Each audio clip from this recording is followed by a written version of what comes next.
on the French, man. On the Pepe. On the Pepe La Pew with the French swagger.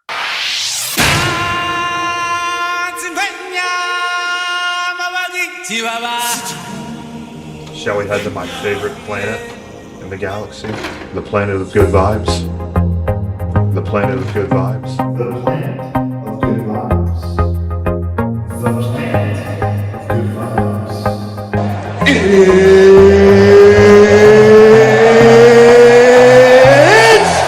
time! All right. I love humanity. I think it's great. It's all good, man. I think the word you're searching for is Space Ranger. The Hamm Planet Podcast. Tonight, ladies and gentlemen, we have a meeting between the United States and France. And with that being said, ladies and gentlemen, we are blasting off into the galaxy of good vibes in approximately 5, 4, 3, 2, and 1. Top of the morning, folks. Good afternoon and good evening, ladies and gentlemen. Welcome to the Hamm Planet Podcast. I'm your host, Peter Hamm. And if you are new to the show, love to see it. Love to see it. We got a hell of a show ahead of us. To preface the podcast, we're all about three things here: good vibes, great people, and glorious stories. So if you're into that, you can respect that, or you yourself are a good viber. Make sure you show some love by liking and subscribing. If you ain't subscribed, figure it out. We're happy to have you here. And if you're returning to the show, love to see it. Tonight, he is a Frenchman. He is an exceptional musician. He is a prestigious Culver Academies alumni. He is a prestigious Virginia Military Institute alumni. He is a best friend. He is a brother. And he is a man who has been through the ups and downs of life with me for over a decade. And the journey has just begun. He is the one and only Pepe, Eric Maudhuit. Let's give it up for Eric, ladies and gents. Let's give it up. Eric, how you doing, brother? It's great to see you. I'm doing well, Peter. How we doing? Brother, we're doing fantastic. Ladies and gents, we're having a Montana special tonight. We're reporting live from Polson, Montana. We are posted up on the balcony, having a great time. We did some bowling tonight. How do we do in bowling tonight, Eric? We did well. I don't want to, basically say that I won the whole thing, but yeah, we got a humble and I right willing. We got a humble Frenchman, but we have a very sore loser, Wisconsin, but we love him to death. Valiant performance by the Texans. Yes, by us all. I mean, I don't think any of us have bowled in probably a decade, so it was just fun to get out there. Again, good vibes, good friends. Good vibes, good friends. And a night for the books. Good bowling, night for the books. Eric, okay, we're jumping right into it. Yeah. If you and I were to go to jail, what would we be going to jail for together?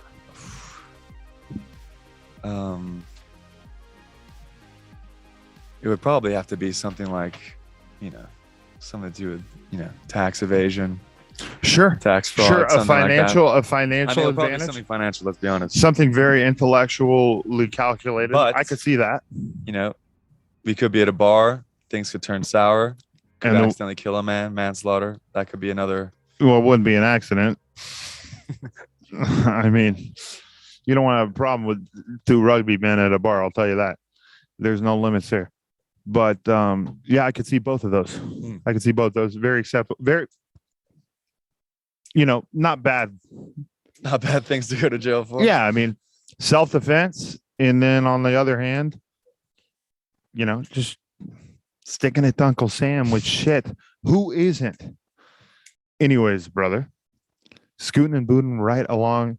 Eric, you are my only friend who's a Frenchman. And I take great pride in that. That's why I always like to put emphasis on the French, man. On the Pepe. On the Pepe Le Pew with the French swagger. Pepe, what was it like your first time coming to America? Well, I mean, I'm for Culver. Oh, When just you for lived Culver? here. When you lived here as a resident. right. Well, I just want to preface that I am half American, but obviously coming over to the States just as a place to live and go to school, it did come as a culture shock because I did grow up in London, and I still live there. And so moving from that, urban concrete jungle to The sort of cornfields. rural cornfields of Indiana did come as a shock at first, but it didn't phase me at all because my American family's from Iowa. You come from a tough family. I feel like Tough. I mean, your dad is a guy who like I wouldn't fuck with if No, I was no, just he's- across the board. Yeah, he is. He plays no games. Yeah, he plays no games. no, That's the best way no, to put it. absolutely not. Plays no games, which is a good example for other men out there. Indeed, and Play- it's a good play no- lesson for me and my brothers. Play no games, and that can get you far in life. But I would also add that you should know when to, not drop the act a bit, but learn when to, settle down, have some fun. Absolutely. I think there's a healthy medium between the two. I absolutely agree, brother. Essential to being successful. Mhm. Essential to being successful. Brother Eric, how did you get into being a musician? I know you've been talented since the day I met you singing in the showers. And now we're here years later. Mm. Things have amplified. Yeah. Where did the passion for the music come from? Well, that's quite a loaded question. So, I mean, I'd like to start off by saying that it's always run deep in the family. Been singing since I was 3-4 years old. Started off in the sort of classical, area, choirs and all that kind of stuff. Did you play an instrument back then? I did. I played the piano. And like a lot of people my Love age, that. I decided to quit it because I didn't think it was cool enough, which I regret.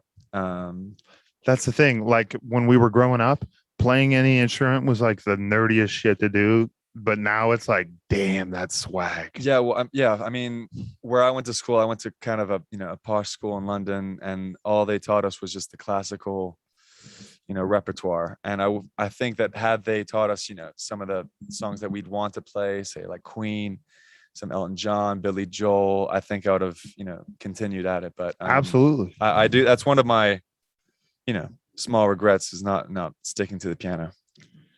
One thing I'll say, this is piggybacking off of that point, is in school, not only in the musical element, but across the board, especially in economics, they do not teach, this is a generalized statement, but overall, it's not emphasized to teach the modern practical practices.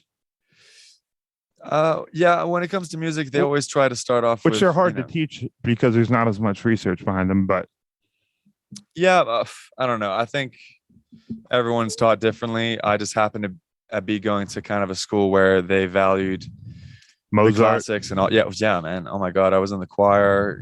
We were learning, stuff by Beethoven, Vivaldi, like all the, 14th century, 15th, 16th century kind of music. Mozart and Beethoven are Baroque, beauties. romantic, classical music. So, and I think that was great up to a point.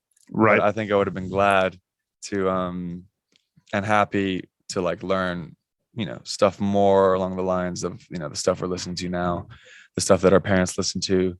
Absolutely. Just to give you a different perspective on things and to give you, the choice to either, sing that classical stuff or to sing more contemporary stuff.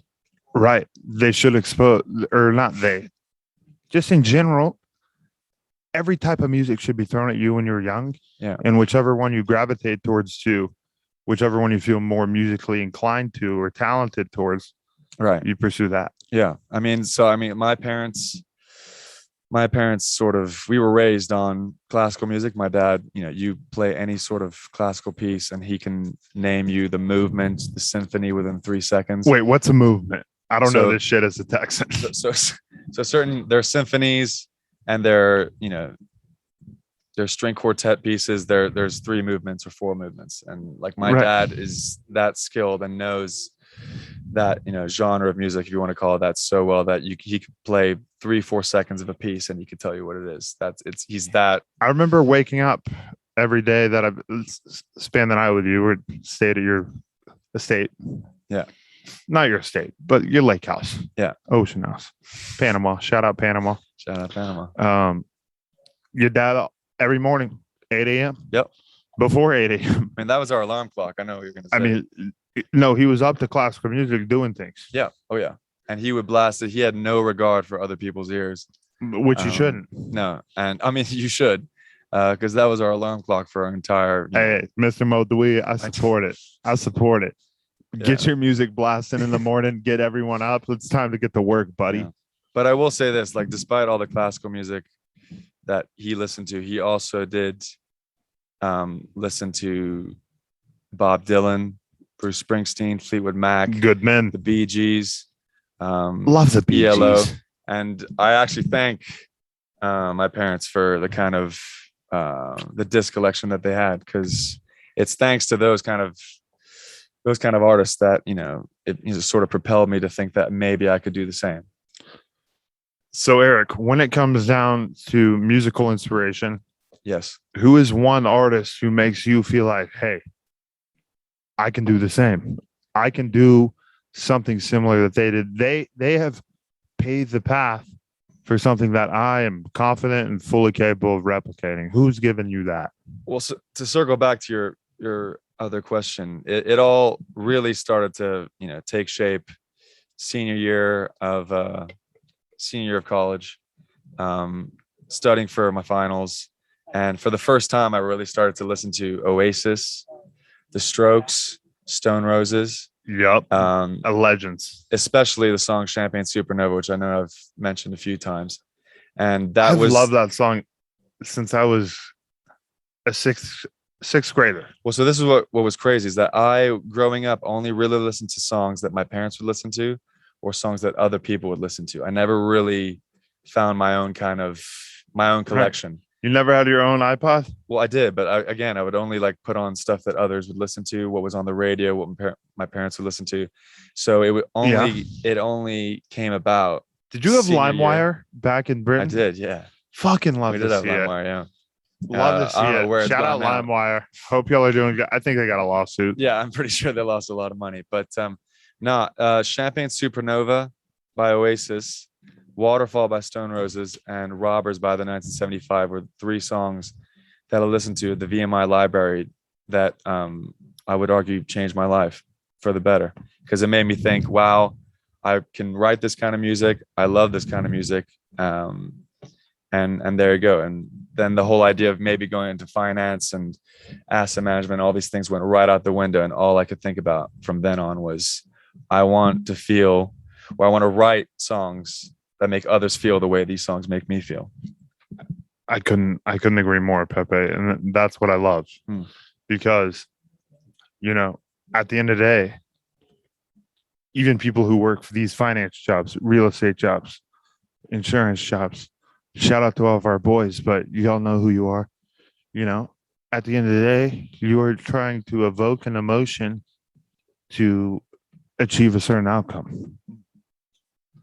And I feel like once you're able to boil down how you're able to make people happy and put a financial value on that service you can do to make them happy, that's when you really hit it on the knuckle. Yeah. I mean, I can picture the moment right there. It was the music video of Champagne Supernova, and it was just a collection of and a mix of both the song and the artistry in the music video that made me feel a certain kind of way that I'd never felt before. Even though I've loved music since I was a kid, it was something almost tangible which I was like, wow, I can do that. What is this? I want to replicate this. And then it was just a thought that never left my mind from then on. Maybe, you know, it could have been something that I could have clinged on to for a couple months, but it never left, even when I started working, you know, working in finance and all that kind of stuff, and it ultimately led me to want to quit and to pursue music full time. Which I'm happy you did, brother, because you're fucking good. very Damn. much.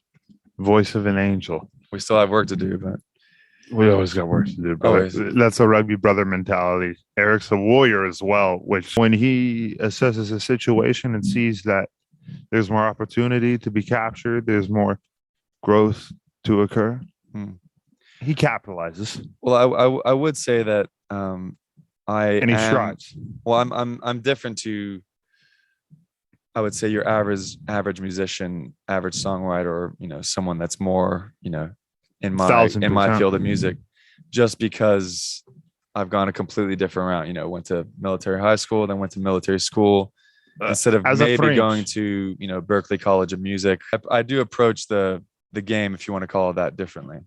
A lot of musicians rely really solely on their talent and not really just grinding every day trying to get the songs out. And Their story. I have more of a structured, almost militaristic approach when it comes to all this stuff, which I value.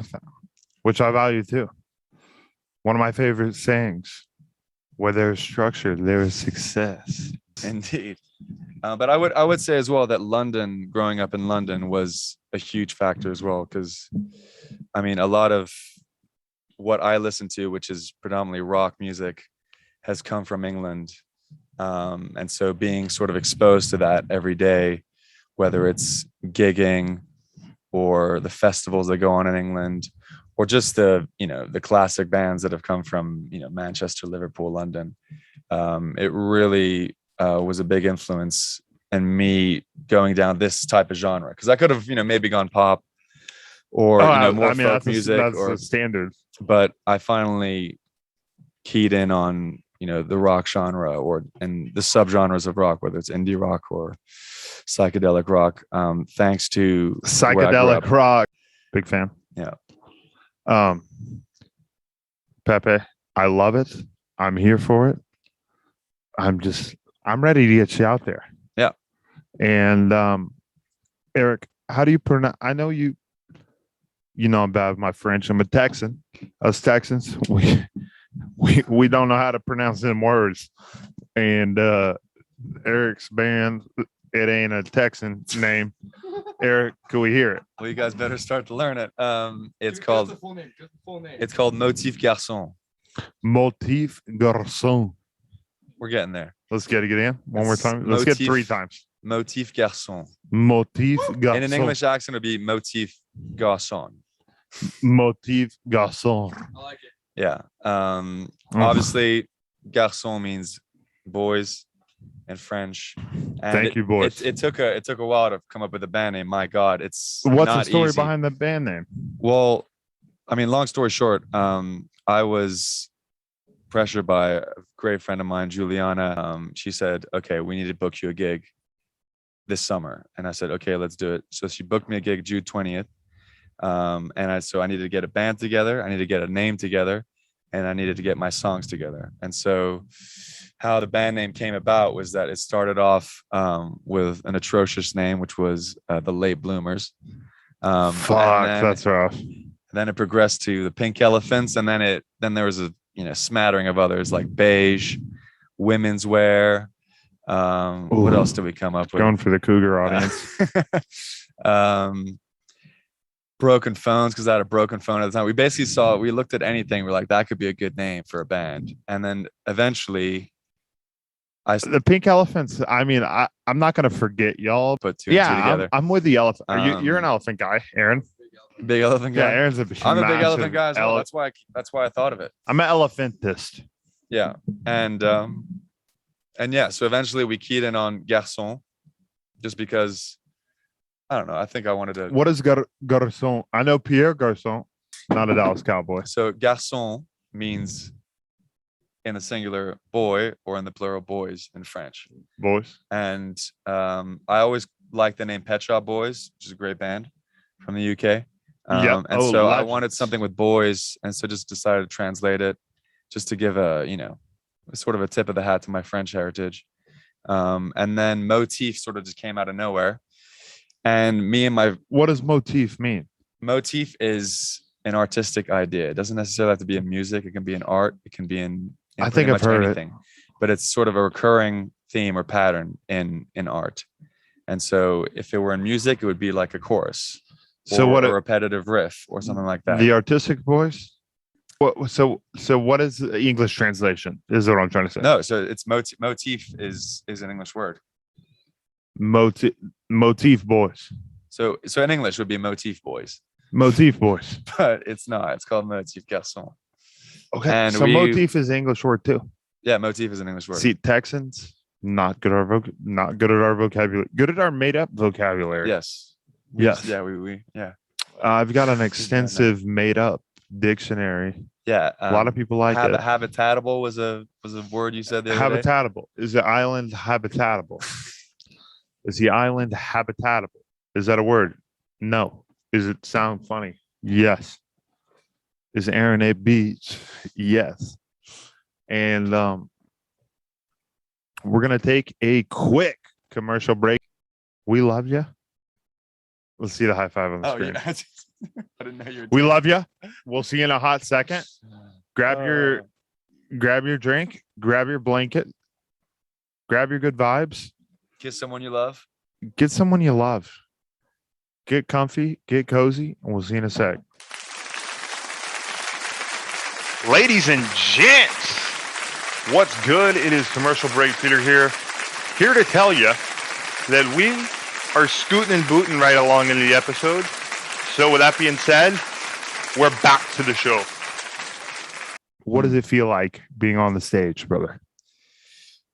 Well, I mean, I've only performed as a part of a band 4 times before COVID broke. Personally, you've been on stage many times. No, not really. Not as I mean, obviously I perform by myself and they've all been covers and that's all well and good. But I think there's a difference when it comes to performing your own material with there being a sort of an end goal behind it, which is that, you want people to remember the songs, you want them to sing back the songs to you. And I do think it's a completely different experience to anything I've ever had to deal with. It really takes you over. I can understand why a lot of musicians talk about sort of, almost going into a different world when they're on stage, because I guess the goal, it's kind of what you need.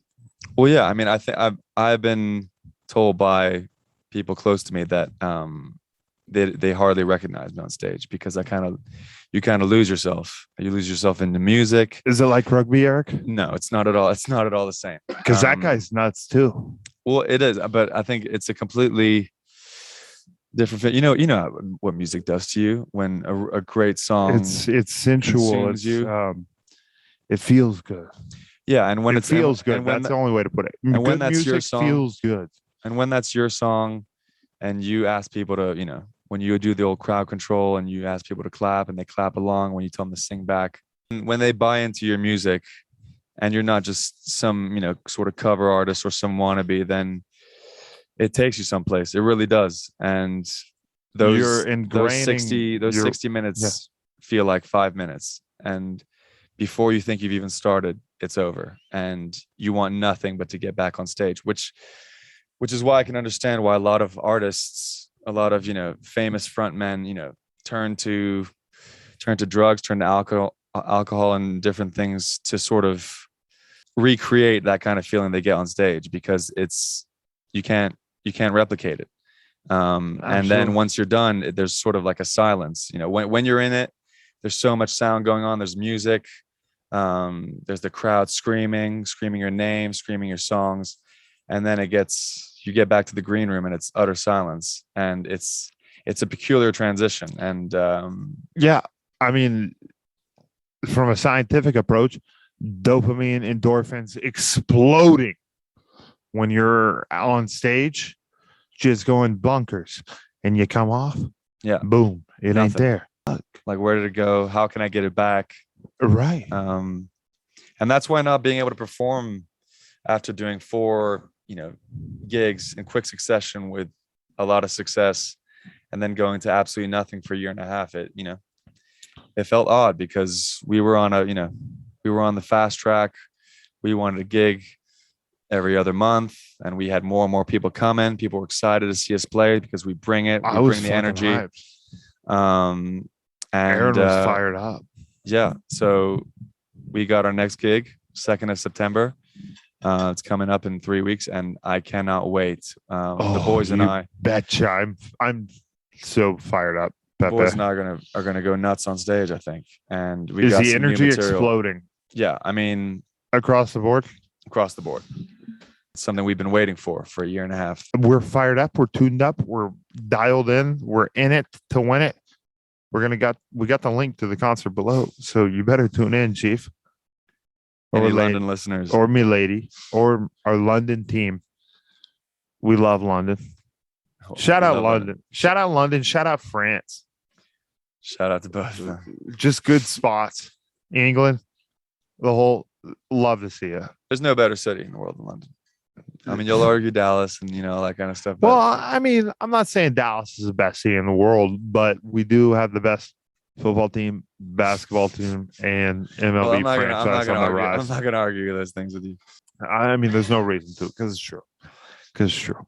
Eric, who's your favorite sports team? When it boils down to it, who's the one team you're like, I know it's probably football. If I had to support a team, and it was the same team I supported when I was a kid, it had to be, and it has to be Arsenal, which is a soccer football team.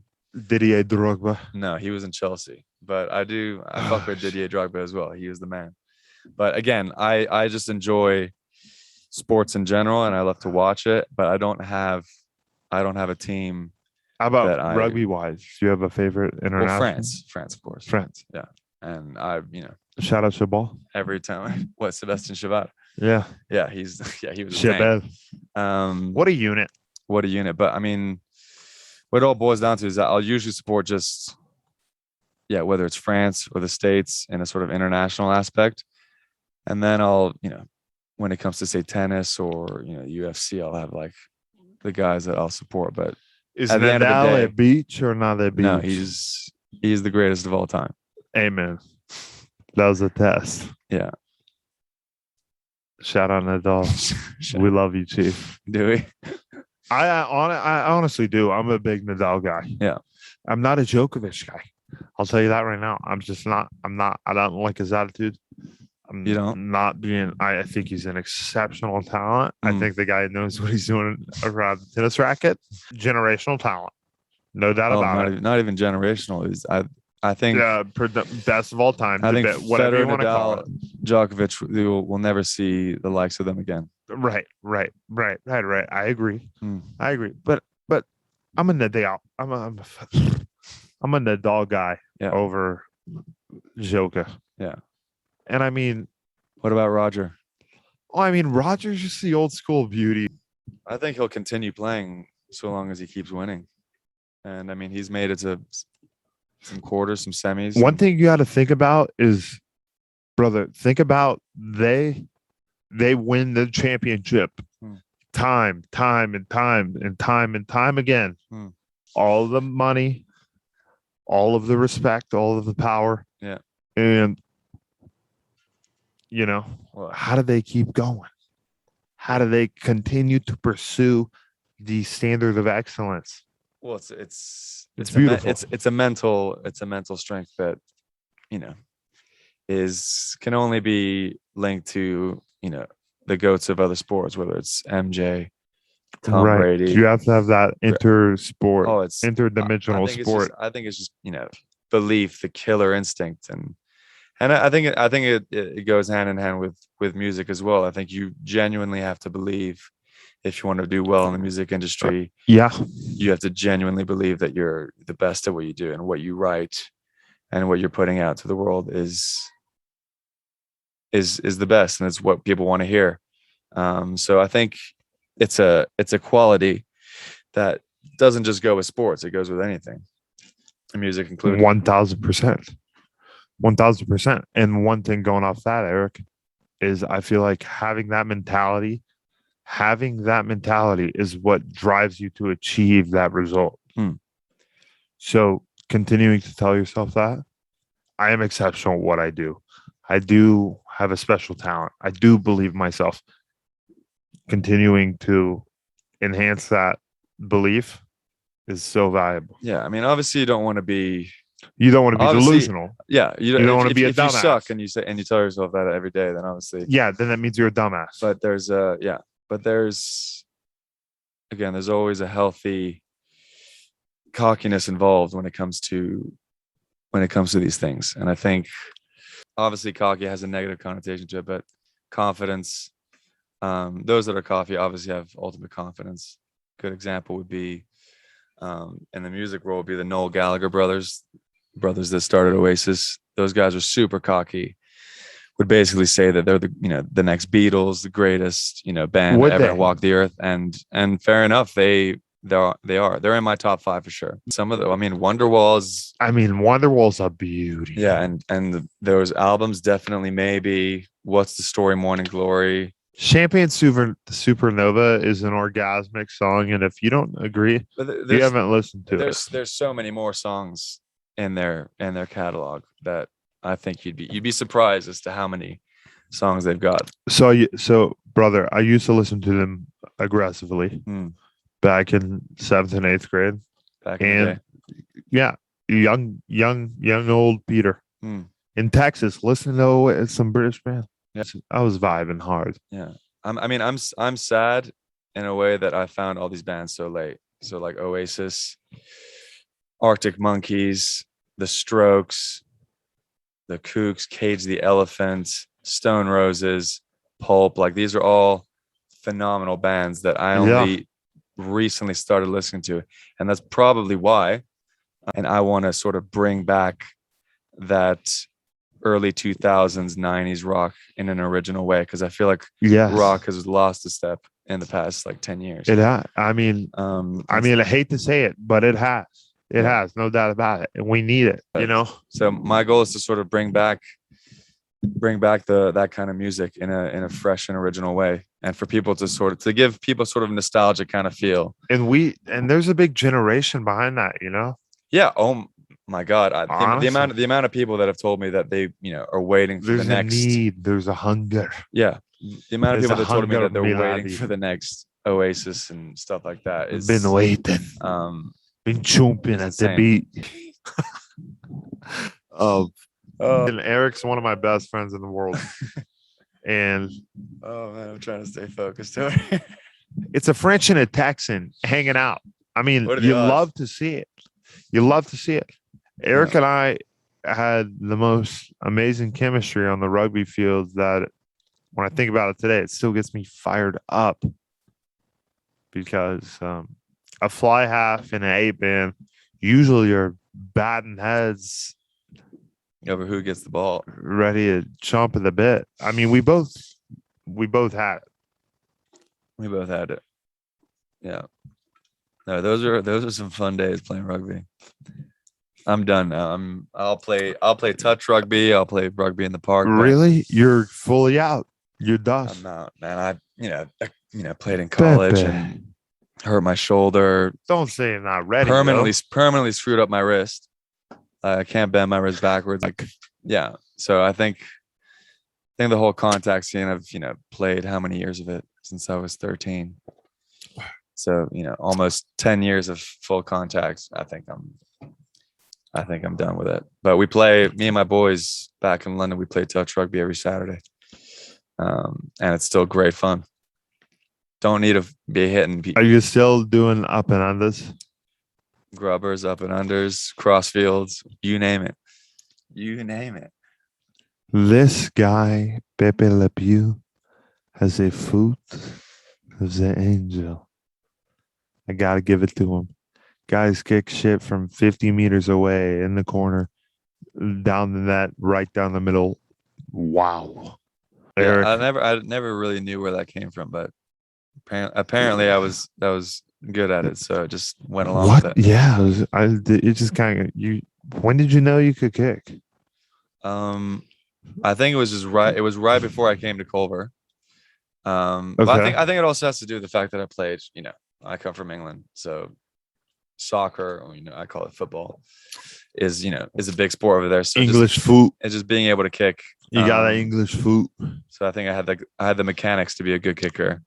And then when I arrived at Culver, I don't know, it just sort of happened. It was one of those things where I think our coach, Daryl Nolan, shout out to Daryl. Shout out, coach. I think had us do like a kicking competition. Yep. And I loved it when we would do this. Being sort of the competitor I was at the time. Obviously, I wanted to be the kicker because it's kind of cool being the kicker. It's very dope. It's not only do actually, you play, I think I remember this. Yeah, and oh shit, it was this me, is fantastic. It was me and a few others, and yeah, without saying too much, it was I ended up being named the you kicker. whooped that ass. And ever since, I don't know. I think it had to do with growing up in England and being just a soccer player and knowing how to kick the ball, and went along with it, and then got better and better and better. Got even better at VMI when I played at uni, played at college. Yep. And I wish we could have played y'all. Yeah, I mean, to be honest, I think if I'm being completely honest, I think Baylor would have probably whooped us because we were going hard. You guys were going hard. You were big D1 school. We were VMI was a small D2 school, but we did get to the national championship final for D2. Which is huge. Which is huge. But yeah, no one was recruited at VMI. Like you were recruited for Baylor. A lot of the guys were either not that much though, brother. At least for VMI, bro, we had a great program for how small a school we were. Great coach. Rugby Coach needs Hal. more support at Baylor, at VMI, and at Culver. Yeah, I mean it's growing. It's a growing sport, but I mean so long as American football is if you want to build good men, donate to these programs. But a lot of our team were comprised. I'm giving all my money to the Baylor and Culver rugby program. Are you? Yes, brother. So long as Daryl's still there. Coach Knowlton, yeah. To the fence. I mean, yeah, I'll run to the fence as many times Coach needs me. My God, do you remember I would hate, even though I was just there for 2 years, I hated the preseason training. Oh, where yeah. we'd go to the basketball courts shit. and we'd do suicides for it. It was almost like that scene in Miracle where he's having them do suicides on the ice rink. Yeah. And I hated it. We also would do insane body weight challenges. I was so bad at that because I was so skinny. I was frail as we would be standing kind of like in a circle. Yeah, they were in the wrestling mats. Right. And we would have to have one guy climb around all four. Oh yeah.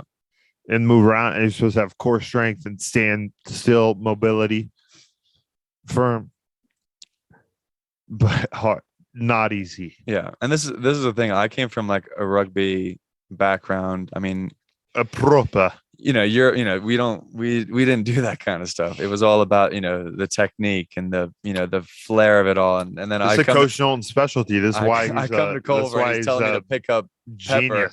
He's telling me to pick up you and Pepper, and I'm like, Pepper was like the big boys of the group, and I'm like, yo, I'm like $130, so I can't pick these guys up. I can pass the ball though, and I can run lines and I can sprint, but I can. I do remember one time you getting offered too much weight, and you being like, yo, what the fuck? Yeah, I couldn't. I was just like, yeah, there's no shot. I'm trying to think. And then Michael Anthony showed me, because obviously a lot of you guys were wrestlers, showed me the proper technique. And fair enough, I actually learned a lot from that, because playing American rugby takes a lot of wrestling. Was a rude awakening, because you guys are all, you guys kind of have the American football mentality. Not everyone, but for the most part. And I remember the first few games, I was like, what the fuck is going on here? People are screaming, people are just crash balling. And it was just it was a completely different style of play. So it took me a while to sort of get used to. But once you figured it out, it was easy. Once I figured it out, it was, well, not easy, but no free sponsors. No free sponsors. Yeah. And you crush. Yeah. Brother, what was one of your favorite Culver rugby memories?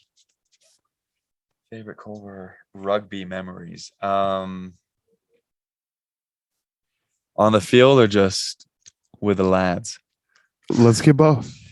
On the field, it was probably We have many, so no. you can choose whatever you need. It was probably like one of the kicks I made, like an all important kick. I don't know if you remember. I had to basically tie it up. Yep. It was like in the corner, and I just sort of curled it in. There's like a really great video of Daryl like getting down on his knees, Yeah. like hoping that it goes in, and it went in. Praying. And another Praying one, to the Lords. another one was a try I scored, which is I just grubbered it through. Picked it up, put it between the sticks, and then gave us the 7 points. It was at that like sort of rugby weekend. Where was it? Elkhart. Yeah, that's right. The Moose Grounds. Yeah, exactly. Yeah, exactly. Shout out right. Moose Grounds. Shout out Moose Grounds. And We got vets. among the lads, it was, I don't know, we were all super tight. Super tight. Yeah. So there's Bro, that weekend one was thing. insane. Now that I think back at it, we played like we played 3 15s matches in 2 days. Yeah. Was it 4? Full matches. Was it 4? Was it 4? Might Might have been. 4. Might have Yeah. been. No, I think it was. It could have been 4, but it was 3 because we won. Oh, okay, that's right. That's right. That's Yep, right. yep. Yeah. Because I was like, boys, we gotta win. We can't. But I also do. I mean, that was a tough weekend when we lost our junior year of state. But I always remember playing the first game, and then literally being sort of sprinted off the field by Daryl. Bro, that and was put me not in, right. like, an ice bath. For We my all- feet, and then the next game, some dude dumped me on my fucking collarbone and snapped it in two. That was a rough one. Brother, Remember that one? of course I remember that one. Eric, Some of those games still haunt me. I'm not gonna lie. they still haunt me to the say. They always will. Our final game, like They were haunts me. amazing matches. Yeah, they were. And fair play to who was it? Down to Arsenal the Tech, wire. or was it? Who were they called? Who beat us in our senior year? Our senior year, Arsenal. Arsenal Tech, is that it? Our junior year, Columbus. Columbus, yeah. Arsenal Tech. That was a toughie. Well, That was a tough game. bro, but Still haven't gotten over we it. almost beat there. God,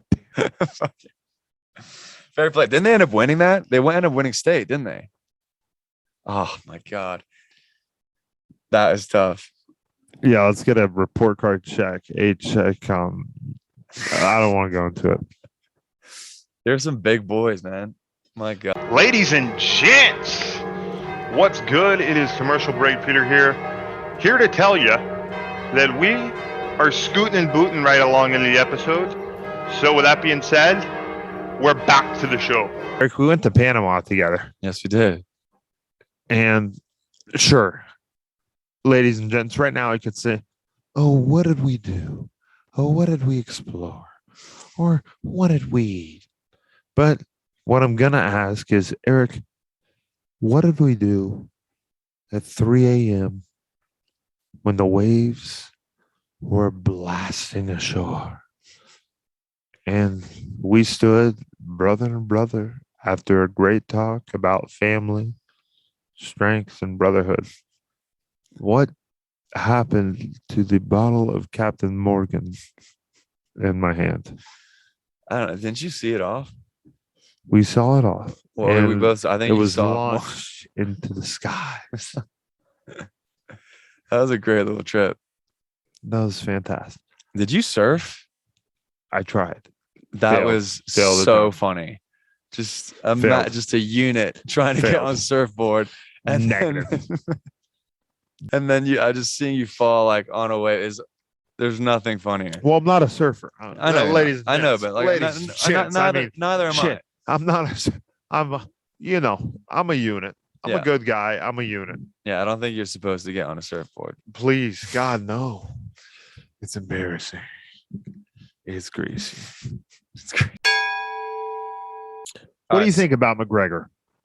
Personally, Um, I know you're a boxing critic. boxing, MMA, love all that kind of stuff. I love Conor McGregor. I think he's gone a Good bit. for the game. Oh, fantastic.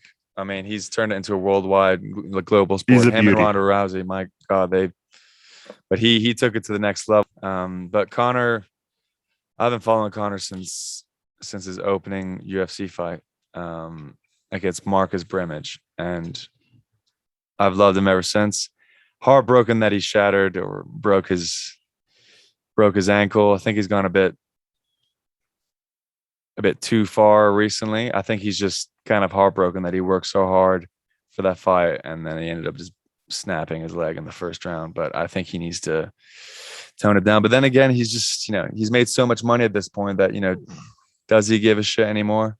Does he need to Should he give a fight? shit? Should he care about someone, trying to kick his head off, permanently damage him and stuff like that? I don't know. I agree. But when he was a hungry athlete, he was unstoppable. The mental warfare, psychological, like what he did, psychological fucking the weasel. what he did to Jose Aldo and Alvarez, and even Chad Mendes. It was just it was epic. It was a privilege to see. We've been lucky to see a lot of great athletes in our time, but he's one of them. He's one of watch. them. No doubt about that.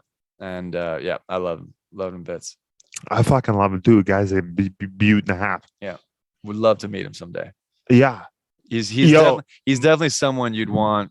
Connor, to go if you grab a hear beer this, Chief, this is Peter Hamm, Eric Maudhuit, two good brothers checking in, saying how you doing, saying good shit. He's probably saying "fuck off." Something like that. Fucking love to see it, mate. We would love to fucking see you. Let's fucking make it happen, Milali. All right, let's dive into some would you rather's. And that's from a Texan. Would you rather? Eric, we're going off the dome tonight. Eric, would you rather live life as a turtle or as a frog? As a turtle, as a frog. I would probably rather live life as a turtle. Fair. Because, hey, you're a frog in a pond. Don't really have, that much to go for. Whereas if you're, a sea turtle, you're out, especially like, say, if you're in the Pacific in Australia. Those guys live for thousands. Well, they live for hundreds of years and they see some probably pretty incredible stuff. They see the world change. Yeah. And, Okay. I mean, if what's his name from Finding Nemo is anything to go by, he sounds like he was living a rad life. What's his name? Guy's a beauty. What's this? Or it's a girl. Well, no, it's a guy. Crush. Oh, crap. Crush and Finding May. He looked like he was just sending it every day. Just cruising. So yeah, I would say a turtle, hands down. Okay. Next question. Dun-dun-dun-dun. Eric, Yes. would you rather be able to change the past or predict the future? Or predict the future or change the future? Predict the future. Predict the future. Change my own past or change Change the past. Well, I don't know. Now we're getting into the whole butterfly effects scenario. I love the butterfly effect. Yeah. So I mean, I would probably like to predict the future. That's it's nice to know what's to come ahead now. Right. But then again, there's also the joy of not knowing. But I think I'd rather be able to predict the future. I feel like part of what makes us man, woman, whatever, is that not we knowing. don't know the future. Yeah. But what would I change in the past? Next second, a fucking meteor could come down and right in the lake. Right. But if we knew that, when people, if we knew, say, that in a year from now, a meteor is going to touch down and destroy all of us, wouldn't everyone be just a little nicer to get to each other? People would be a little bit more. That would. So we need to live in that mentality, ladies and gents. yeah. So I stand by what I said. Yeah. Predict the future. I love to see it. I love to see it. you could stop maybe like calamities from happening, whether they're, acts of violence or whatever. Oysters or buffalo wings? Buffalo wings. I cannot stand oysters. That's an easy. Red wine or white wine? White. I had a terrible experience with red wine, and I know I'm French, and I know it's almost blasphemous to say this. Blasphemy. It's one of those things where I had too much red wine one night. Went out with some friends, and basically everything that I drank came back out. Understood. Got the shit kicked out of me by a bouncer and got thrown out of a nightclub I wish I in was London. there. I would have fought back. And ever since, it has not appealed to me whatsoever. Yeah. So white wine, hands down. I also don't like the sort of how viscous red wine is. I don't like viscous. I don't like how it's sort of just Isn't this a honey word? It's sort of like kind of lukewarm temperature. So yeah, white wine. You're making me think of pancake batter. White, yeah. Was all for me. It's almost that. Nutella, honey. Well, this it's just kind of like it has a thicker, it's a thicker liquid than say white wine. It's kind of like so. Yeah, I think viscous is the right word. Vodka or tequila? Tequila. I was also born on Cinco de Mayo, so that's probably why. I tend to also black out on vodka, so I reserve that for special occasions. I'm not a fan of vodka. I'm not a vodka guy. I'm just throwing that out there. Not a vodka guy. Don't want a vodka. Don't give me a vodka. I don't want it. Yeah, tequila, hands down. Yeah, I'll take a tequila. Tequila's healthy. I've had many, many great nights on tequila. Oh, have you? Yeah. Well, like what? Well, I mean, where do I start? All right, we got it. Here we are. So it's a big ass. Whew. So largest freshwater lake west of the Mississippi. Yeah, is Flathead Lake, Montana Beach.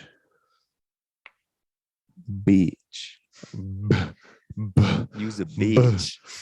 Beach. Okay. So that's that question answered. Brother Eric, here's another question. Brother, have you had a good time? Yes, I've had a great time. Are you feeling good? I'm feeling great. Are you feeling sharp as a knife, my lad? I am. I could cut it. You could fucking slice that steak right in half. Right through anything right now. Eric, you are a brother. You will always be a great brother of mine. What a night. What a night. What a day. What a week. What a day. What a week. What an honor. Because good time with good people equals good life. I mean, it's science. It's math. It's something. It is. It's a great time. And that's what we're having here, ladies and gents. And on that note, we're gonna tap the night.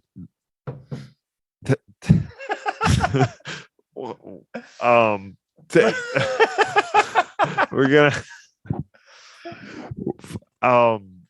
what was I saying? I cannot wait. With the I'm hat, not gonna say anything over here. we're gonna finish it. tip of thine. We're gonna tip of thine cap. And tip of thine cap. Sure, man. You're the one who's supposed to be ending this podcast. You fucking scratch. No, man, that has to stay in there. Wait. That has to stay in there. We, ladies and gentlemen, we're going to tip thine cap to a fantastic evening and an honor with a brother aboard. Pleasure to be here. As we always say, ladies and gents, make sure to share this with your mom, your dad, your uncle, your aunt, your sister, your brother, your uncle. Your uncle. Share with the uncle. Your local milkman. They still have milkman? I have no idea. I was just trying to help you out. In British, maybe they do. In British, yeah. In Britain. All right, I think it's time to we're gonna call it. Time to call it. I hope you all have a wonderful, sweet night. Just have sweet dreams, because sweet dreams are what you deserve. We love y'all. Thank you for tuning in. And as we always say, remember, you can never overdose on the good vibes, ladies and gents. Till next time.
The weasel.